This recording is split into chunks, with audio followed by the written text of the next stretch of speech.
Well, Martin Malone has rejoined us. I have to say, one of our most watched videos last year was you talking about giving up meat and going on this alternative journey. And you never know what floats people's boats. So certainly the interest is there. So I thought, let's get you back in. And how long has it now been? Well, it's nearly 18 months since I turned completely plant-based, so I gave up plant-based, that's the way you call it. Yeah, all meat-based products, all animal-based products, including dairy as well, so both.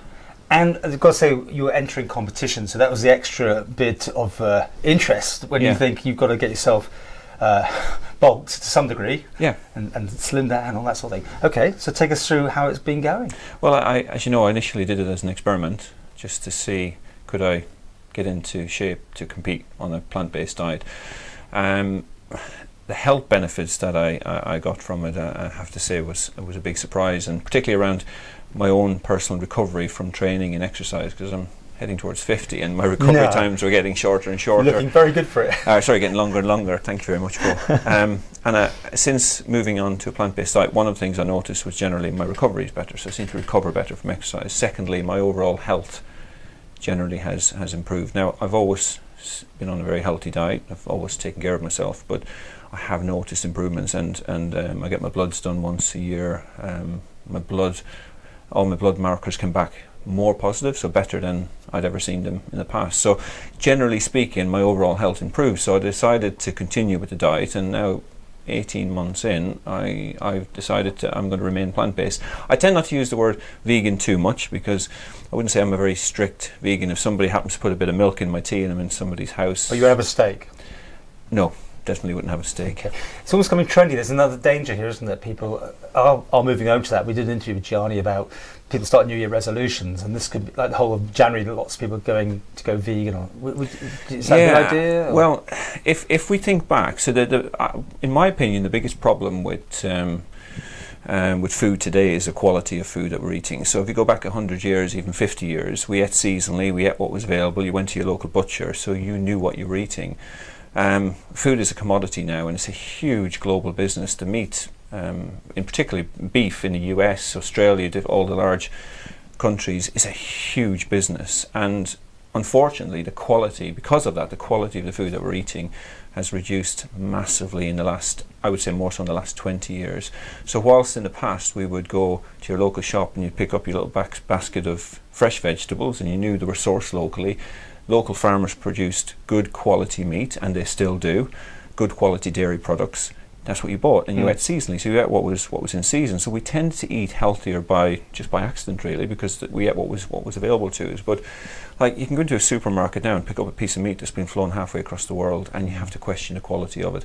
So I've read lots of research papers on this, and some of the research is indicating now that part of the reason we're seeing a deterioration in health globally is because of the quality of the food that we're eating. And there's lots of other factors as well. There's genetic, there's environmental, but people are eating very poor quality foods compared to how they did 15, 20, 50 years ago. And that's a worry.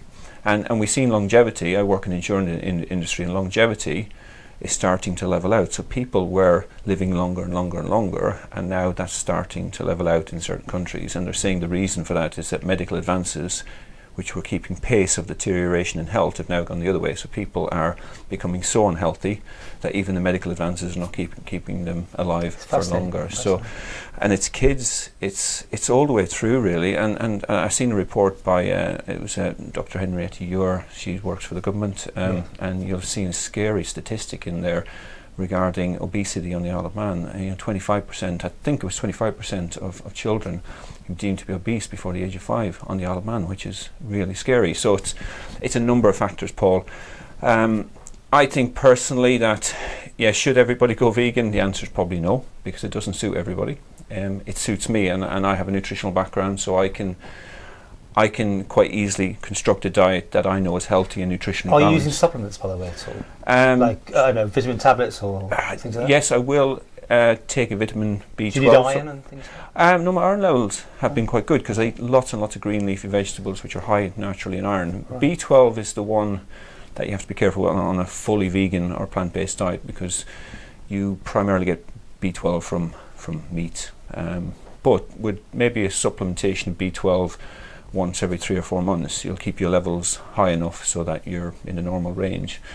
And that's it really. You don't need to supplement on anything else if your diet is nutritionally balanced. And I've been speaking and trying to advise a lot of people in the last 12 months, and the biggest problem I get is people say, I don't know what to eat.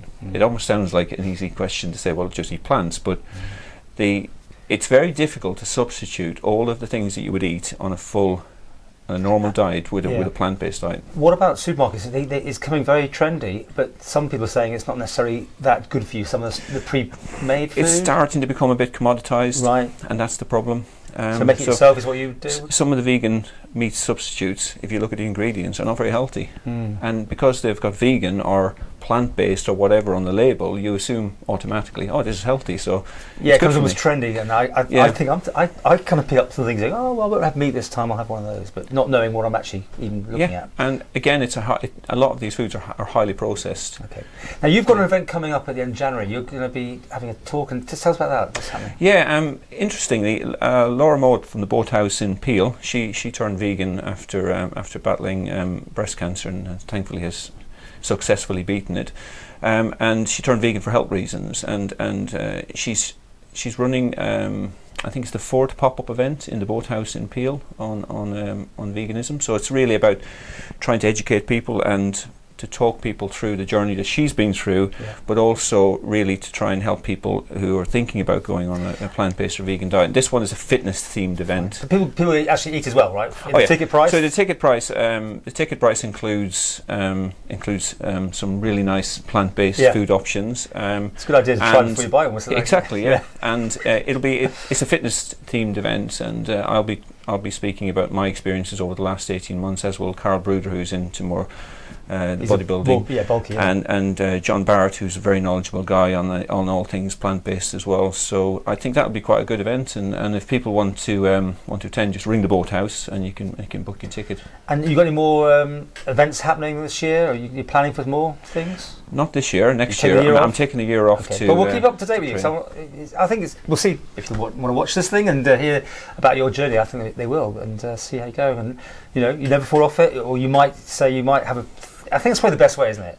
So you're not 100%. You might just have cheese, chips and gravy one day or something. No, I've been good for the last 18 months. I've maybe a little bit of milk in a cup of tea in somebody's house is about as good as it gets. So I have been pretty strict, I have to be honest. And I don't miss animal-based products at all. I don't miss them now. I'm used to my new diet. If you want to talk to Martin, I'm sure you can find him on Facebook. If you want some help or support, you're happy to talk to people. This year I'm doing a new qualification specifically on plant-based vegan diets, because my qualifications, whilst they covered nutrition in general, never really covered the specifics of eating a plant-based diet. So this year I'm hoping to improve my qualifications, if you like, so that when I advise people on a vegan or a plant-based diet, I'm actually speaking from the textbooks as opposed to what I've learned over the last 18 months.